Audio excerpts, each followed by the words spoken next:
Bhojpuri film industry के superstar और Bharatiya Janata party के सांसद रवि किशन ने जनसंख्या नियंत्रण पर एक निहायत ही वाहियात बयान दिया है। आप जानते हैं, आज तक के कार्यक्रम में आए और इस कार्यक्रम के अंतर्गत उनसे पापा की परी ने डर डर कर एक सवाल पूछा और सवाल यह पूछा गया कि आप जनसंख्या नियंत्रण बिल ला रहे हैं और आपके अपने 4 बच्चे हैं। हवाला दिया गया कि सोशल मीडिया में यह सवाल उठ रहे हैं। कायदे से इन्हें हिम्मत करनी चाहिए थी, क्योंकि यह एक तथ्य है। तथ्य यह है कि जनसंख्या नियंत्रण पर रवि किशन एक बिल लाना चाहते हैं और उनके अपने 4 बच्चे हैं। मगर आप जानते हैं रवि किशन ने उसका क्या जवाब दिया? सुनिए उन्होंने क्या जवाब दिया। वो कहते हैं कि जब मैं भोजपुरी फिल्म इंडस्ट्री में काम कर रहा था तो उस दौरान मुझसे लोग काम करवाते थे मगर पैसा नहीं देते थे, और उस दौरान मेरी जो पत्नी थी वो बड़ी लंबी पतली छरहरी थी, और जैसे जैसे उनके बच्चे होते गए उनका शरीर बिगड़ता गया। अब यहां पर आगे वो ये भी कहते हैं कि अगर कांग्रेस जनसंख्या नियंत्रण पर कोई बिल लेकर आती तो कम से कम मेरे परिवार में ऐसी हालत नहीं होती। यानी कि अगर आपके 4 बच्चे हैं तो उसका भी दोष आप कांग्रेस पर मढ़ रहे हैं। सबसे पहली बात यह ना भूलें कि आपातकाल के दौरान कांग्रेस जबरन नसबंदी करवा रही थी, तो क्या रवि किशन उसका समर्थन कर रहे हैं? मगर मैं कुछ और कहना चाहता हूं। रवि किशन ने कई आपत्तिजनक बातें कही। पहली बात, भरी सभा में आप अपने पत्नी के शरीर के बारे में चर्चा कर रहे हैं। आप कह रहे हैं कि वो पतली छरहरी थी, फिर उनका शरीर बिगड़ता गया जैसे जैसे जो है उनके बच्चे होते गए। तो जिम्मेदार कौन है? जिम्मेदार आप हैं। और उससे भी बड़ी बात, आप कहते हैं मेरे पास पैसे नहीं थे और बच्चे होते गए। अरे जब अगर आपके पास पैसे नहीं थे तो बच्चे पैदा ही नहीं करना चाहिए था, रुकना चाहिए था। और सबसे शॉकिंग बात, और यह सवाल पापा की परी उस एंकर को पूछना चाहिए था, हकीकत यह है कि रवि किशन के 4 बच्चे हैं, उनमें पहली 3 लड़कियां हैं और चौथा जो है वो लड़का है। क्या यह सवाल नहीं उठता कि कहीं रविशंकर ने वो 4 बच्चे इसलिए तो नहीं पैदा किए कि पहली 3 लड़कियां हुई और जब चौथा लड़का हुआ तब आपने फुल स्टॉप कर दिया? अनाप शनाप बयान आप मंच पर दे रहे हैं, आप अपनी पत्नी का इस तरह से जिक्र कर रहे हैं। आप एक्सपोज हो गए हैं कि कहीं ना कहीं आपने 4 बच्चे शायद इसलिए पैदा किए क्योंकि पहली 3 लड़कियां थी। और उसी मंच पर मनोज तिवारी भी बैठे हुए थे। वो मनोज तिवारी जिनका शायद हाल ही में या तो तीसरा बच्चा हो गया है, होने वाला है, क्योंकि जानता हूं गोद भराई थी। और इत्तेफाकन मनोज तिवारी की भी जो पहले 2 बच्चे हैं वो लड़कियां हैं। आज की तारीख में ये वो 2 महानुभव हैं जो जनसंख्या पर बात कर रहे हैं। और सबसे शॉकिंग बात दोस्तों, मैं समझ सकता हूं कि पापा की ये परी प्रधानमंत्री मोदी से डरती है, अमित शाह से डरती है, जेपी नड्डा से डरती है, भाजपा के प्रवक्ताओं से डरती है, उई उई पुई पुई संबित पात्रा से डरती हैं, अमित मालवीय से डरती हैं। मगर रवि किशन से भी तुम सवाल नहीं पूछ सकते। वहां पर भी तुम्हें सहारा लेना पड़ रहा है कि सोशल मीडिया में ये सवाल उठ रहे हैं। मैं चाहूंगा उसकी आप एक झलक देखिए, किस तरह से निहायत ही वाहियात तरीके से रवि किशन अपनी पत्नी का जिक्र करते हैं। सुनिए। पिता के रूप में मैं अपनी पत्नी को देखा, एक शरीर उनका बहुत, मेरी वाइफ का शी इज टॉल, लंबी थी, पतली छरहरी थी। अब मैंने देखा उनके शरीर को बिगड़ते हुए, एक डिलीवरी के बाद, दूसरी डिलीवरी के बाद। मैं फिर आपसे पूछता हूं, आपके 4 बच्चे हुए, ये जो दोहरे मापदंड दिखाई दे रहे हैं जनसंख्या नियंत्रण को लेकर, अब आप ऐसा जवाब देंगे और उसके लिए भी आप दोष कांग्रेस पर मढ़ रहे हैं? भाई अब तक क्या होता था कि मोदी सरकार अपनी हर गलती के लिए नेहरू जी को जिम्मेदार मानती थी। अब अगर आपके 4 बच्चे हैं तो उसका जिम्मा भी कांग्रेस पर। दोस्तों, कोई नासमझी में, जिसे कहते हैं कोई ऐसा व्यक्ति जो पढ़ा लिखा नहीं है, वो इस तरह की हरकतें करें तो बात समझ आती है। मगर रवि किशन तो पढ़े लिखे हैं ना, और वो खुद कह रहे थे कि मेरे पास पैसे नहीं थे, मेरी हालत ठीक नहीं थी माली तौर पर। तो अगर आपकी माली हालत ठीक नहीं थी तो उस दौरान आपने 4 बच्चे पैदा किए। ये बात आपको अटपटी नहीं लगती? मंच पर बैठ के रवि किशन इस तरह के अनर्गल बयान दे रहे थे और पापा की परी चुपचाप उसे सुन रही थी। निहायत ही वाहियात हालात है दोस्तों कि भारतीय जनता पार्टी के नेता जिस भी तरह के अनर्गल बयान देते रहे, वाहियात बयान देते रहे, और उन्हें चुनौती नहीं दी जाएगी, उसे क्रॉस क्वेश्चन नहीं किया जाएगा, उसे कटघरे में नहीं खड़ा किया जाएगा। याद कीजिए आरएसएस के प्रमुख मोहन भागवत ने क्या कहा था। कि हिंदुओं को किसने रोका है आबादी बढ़ाने को लेकर। और फिर आरएसएस बीजेपी जो है वो जनसंख्या नियंत्रण की बात करती है। मकसद क्या है? मकसद साफ है कि जनसंख्या नियंत्रण को एक हथियार के तौर पर इस्तेमाल करना, धर्म विशेष पर निशाना साधने के लिए। यह ना भूलें कि जब प्रधानमंत्री नरेंद्र मोदी मुख्यमंत्री हुआ करते थे तो गुजरात के अंदर वो समुदाय विशेष पर निशाना साधने के लिए हम 5 हमारे 25 का नारा देते थे, इस तरह की बातें करते थे। वही सोच चली आ रही है। मैं एक बात स्पष्ट कर दूं दोस्तों, अगर धर्म के नाम पर, जाति के आधार पर कोई अपने परिवार की आबादी बढ़ा रही है तो इससे ज्यादा शर्मनाक कोई बात नहीं हो सकती। मगर फिर ये दोहरे मापदंड नहीं होने चाहिए। ऐसा नहीं होना चाहिए कि उस जनसंख्या नियंत्रण का मकसद सिर्फ धर्म विशेष को टारगेट करना हो। नहीं, आपके दोहरे मापदंड पर भी सवाल होंगे। यानी कि आपने तो 4 बच्चे पैदा कर लिए, क्यों? क्योंकि आपको एक लड़का चाहिए था, मगर फिर आप दुनिया भर को ज्ञान दे रहे हैं जो आपको अधिकार बिल्कुल नहीं है।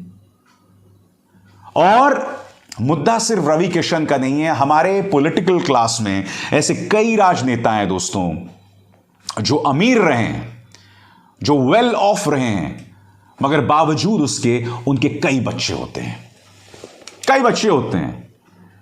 क्योंकि ऐसा करना उन्हें लगता है कि भाई हमें ज्यादा से ज्यादा बच्चे हों, हमारे राजनीतिक जो है उत्तराधिकारी बने, और जो भी लॉजिक से वो ये काम करते हैं। मगर मैं फिर स्पष्ट कर दूं, जनसंख्या नियंत्रण पर काम होना चाहिए, मगर दोहरे मापदंड नहीं हो सकते। एक तरफ रवि किशन जो कि जनसंख्या नियंत्रण पर बिल लाना चाहते हैं, प्राइवेट मेंबर्स बिल लाना चाहते हैं, मगर दूसरी तरफ उनकी अपनी निजी जो हालत है वो सबके सामने है। सबसे बड़ी बात, मनोज तिवारी भी उस मंच पर बैठे हुए। आपको याद होगा कुछ दिनों पहले मनोज तिवारी भी जनसंख्या नियंत्रण पर बात कर रहे थे। और आप खुद जानते हैं, अभी हाल ही में उनके तीसरे बच्चे के लिए गोद भराई हुई और मैंने उसकी बधाई भी दी थी। क्योंकि वाकई खूबसूरत लम्हा होता है दोस्तों जब भी आपके घर में एक बच्चा आता है। मेरी भी 2 बच्चे हैं और मैं जानता हूं उस लम्हे से जुड़ी खूबसूरती। मगर कृपया अगर आपके 2 से ज्यादा बच्चे हैं ना तो दूसरों को ज्ञान ना दें, बिल्कुल ज्ञान ना दें। और कम से कम ये तो बिल्कुल ना कहें कि भाई कांग्रेस उसके लिए जिम्मेदार है। ये तो हद ही हो गई साहब। अब तक आप अपनी तमाम नाकामियों के लिए नेहरू को जिम्मेदार मान रहे थे, अब 4 बच्चे हैं बॉस, उसके लिए भी आप कांग्रेस को कुछ भी बोलते हो, मंच पर खड़े होकर कुछ भी बोलते हो, और उनसे क्रॉस क्वेश्चन भी नहीं किया जाता कि अरे कम से कम इसके लिए तो कांग्रेस पर दोष मत मढ़ो। वाकई दोस्तों, आज जो मैंने इस मंच पर देखा है ना, वो पहले तो हंसी आई मुझे, मगर ये कॉमेडी नहीं है, ये हमारे नुमाइंदे हैं, ये हमारा प्रतिनिधित्व कर रहे हैं, ये सांसद हैं, कोई छुटभैया नेता नहीं है, कोई पार्षद नहीं है। और यही नहीं, ये भोजपुरी फिल्म इंडस्ट्री के सुपरस्टार्स हैं।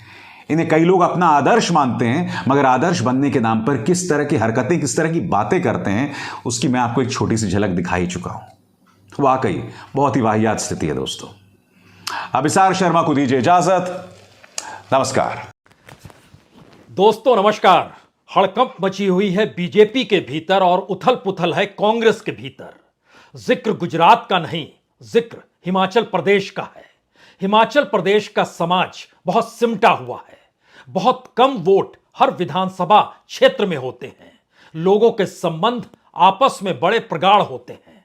यहां तक कि जो उम्मीदवार चुनाव मैदान में हो उसको वहां के सारे लोग कम से कम जानते जरूर हैं, संबंध चाहे कम के हो। यानी एक सिमटी हुई परिस्थिति के भीतर बीजेपी की हार और कांग्रेस की जीत जी नहीं। मामला इतना भर नहीं है। मामला है कि बीजेपी के अध्यक्ष जेपी नड्डा हिमाचल प्रदेश के हैं, और इससे पहले आरएसएस के दरवाजे पर जब बीजेपी ने गुहार लगाई थी तो यह भी कहा था एक वक्त के बाद हो सकता है जेपी नड्डा हिमाचल प्रदेश की बागडोर संभाल लें चुनाव जीतने के बाद। लेकिन चुनाव हार चुकी है बीजेपी। एक वक्त यह भी कहा था कि लोकप्रिय और शायद युवा चेहरे अनुराग ठाकुर के जो हैं वह भी कमान संभाल सकते हैं आने वाले वक्त में हिमाचल प्रदेश की। लेकिन हिमाचल प्रदेश हार गए। दोनों ही अपने इलाकों में कोई बड़ी पैठ जीत के साथ बना नहीं पाए। तो क्या वाकई बीजेपी के भीतर हड़कंप इस बात को लेकर मची है कि अब जेपी नड्डा की कुर्सी दोबारा उन्हें नहीं मिलेगी जब अध्यक्ष का टर्म पूरा होगा?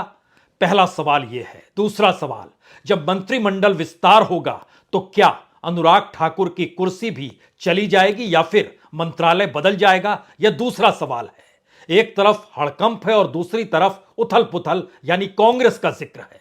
कांग्रेस के भीतर भूपेश बघेल कद बढ़ गया है हिमाचल प्रदेश में जीत के साथ। एक लिहाज से संभालिए तो जो राज्यों को संभालते हैं वही दरअसल एक प्रदेश को संभालने का जिम्मा इसलिए दिया जाता है कि वह खुद प्रचार भी करें और जो पैसा खर्च हो रहा है उसको खर्च भी करें। अशोक गहलोत गुजरात उन्हें सौंपा गया, लेकिन हालत क्या हो गई? अब उथल पुथल है। अगर जो शख्स गुजरात में इतनी बदतर हालत कर सकता है वो राजस्थान कैसे जिताएगा?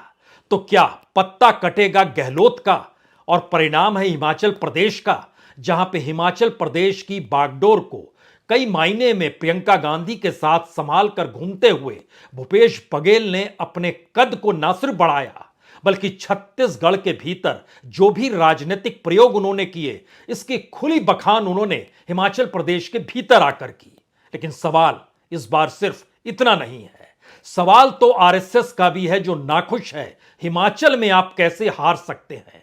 हमने वहां पर बड़ी तादाद में शाखाएं खोली, लोगों की आवाजाही यानी संघ के स्वयंसेवकों की आवाजाही लगातार बढ़ती चली गई और जब चुनाव परिणाम आया तो कांग्रेस 40 सीटों पर जीत हासिल कर गई और दूसरी तरफ बीजेपी के हाथ में सिर्फ 25 सीट। वजह क्या है? मसला इतना भर नहीं है, मसला इसके एक कदम आगे का है। दरअसल हिमाचल प्रदेश के भीतर जो टिकटों का वितरण हुआ उसमें चली किसकी, और जिसकी चली वह चुनाव जिता क्यों नहीं पाया? और बीजेपी के अध्यक्ष का यह गृह राज्य है, दूसरी तरफ मोदी और अमित शाह का गृह राज्य गुजरात था। वहां पर तो जीत हासिल कर ली, लेकिन जो अंतर्विरोध पार्टी के भीतर उभर रहे हैं उसमें निशाने पर जेपी नड्डा है, उसमें निशाने पर अनुराग ठाकुर है। और दोनों परिस्थितियों में अब इस बात को लेकर मोहर लगने की स्थिति में चीजें आगे बढ़ाई जाएंगी या संभाली जाएगी। दरअसल यह भी समझना होगा कि दिल्ली के भीतर अमित शाह बिल्कुल नहीं चाहते हैं कि नड्डा अब वहां पर कंटिन्यू करें।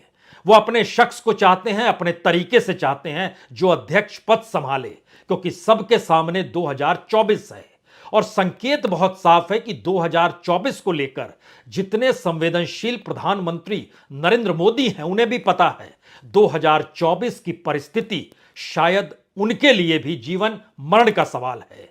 क्योंकि गुजरात के चुनाव परिणाम ने एक लिहाज से गुजरात के भीतर फैसलों के आश्रय यह संदेश तो दे दिया कि बीजेपी बड़ी तादाद में जीत हासिल कर चुकी है, लेकिन चुनाव प्रचार के दौरान और फैसला आने के बाद जो सवाल गुजरात के मन में है उसमें एक सवाल यह भी है कि इस देश के भीतर के मुद्दे जो लगातार रेंग रहे हैं उसमें कहीं ऐसा ना हो जाए कि राजनीतिक दल गायब हो जाएं और जनता वर्सेस प्रधानमंत्री मोदी के गवर्नेंस आमने सामने आकर खड़े हो जाएं।